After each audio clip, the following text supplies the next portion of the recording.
Hello students, hi. Welcome back to my YouTube channel board exam. मैंने video शुरू की थी जिसमें पढ़ा रहा था डिटरमाइनर। डिटरमाइनर के अंतर्गत आया था आर्टिकल्स। आर्टिकल्स में डेफिनिट आर्टिकल पढ़ना था जिसमें एक एलिमेंट है द, और द का रूल नंबर 1 पढ़ने जा रहे हैं हम। तो वीडियो में लास्ट तक बने रहिएगा, तभी बेहतरीन तरीके से समझ में आएगा।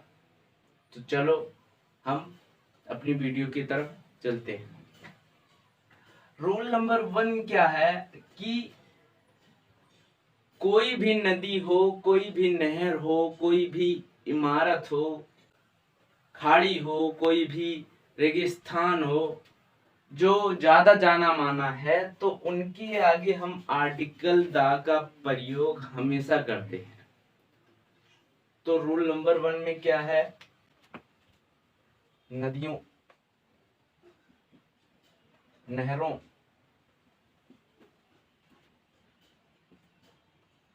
खाड़ी, सागर,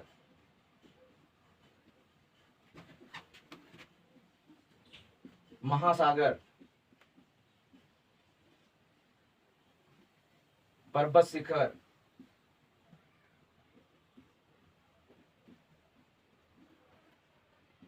झील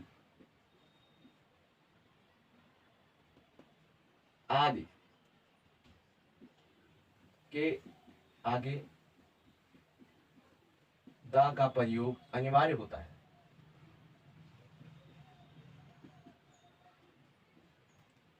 नदियों, नहरों, खाड़ी, सागर, महासागर, पर्वत शिखर, झील आदि के आगे दा का प्रयोग जो होता है वो अनिवार्य होता है। तो ये कभी मत भूलिएगा कि हम उनके आगे दा का प्रयोग ना करें तो हमारा सही हो जाएगा। तो ये गलत होगा तुम्हारा। हमें दा का प्रयोग जरूर करना है इन सब के आगे। उदाहरण के लिए आपके सामने कुछ लिखा गया है, जैसे कि Indian ocean, Persian gulf, Sahara desert. तो इनके आगे दा का प्रयोग नहीं है, अर्थात ये सब गलत है। इनके आगे दा का प्रयोग जो है वो अनिवार्य है। अगर हम दा लगाते हैं तो ये सही होते हैं।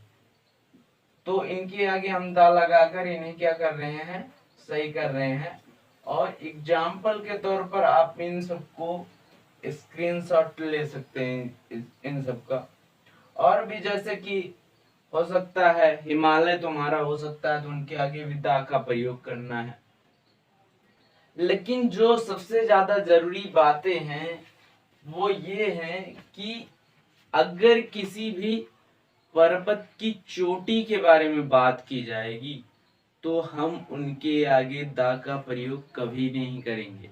जैसे कि फॉर एग्जाम्पल माउंट आबू,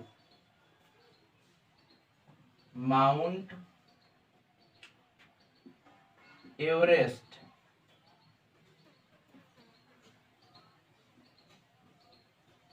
ये जो तुम्हारा है माउंट एवरेस्ट, इसके आगे दा का प्रयोग करते हो तो ये क्या हो जाएगा? गलत हो जाएगा।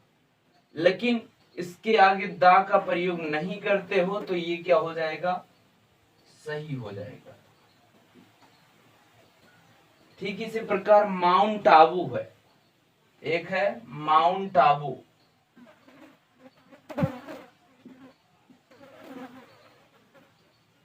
तो इनके आगे भी दा का प्रयोग नहीं करोगे, ये भी इसी तरह से सही है। लेकिन इन तीनों, ये जो जैसे इंडियन ओशियन लिखा गया, पर्शियन गल्फ लिखा गया, सहारा डिजर्ट लिखा गया, तो इनके आगे दा का प्रयोग अनिवार्य है। ये क्या है? सही है। तो ये बात पहले रूल में याद रखना है आप सबको।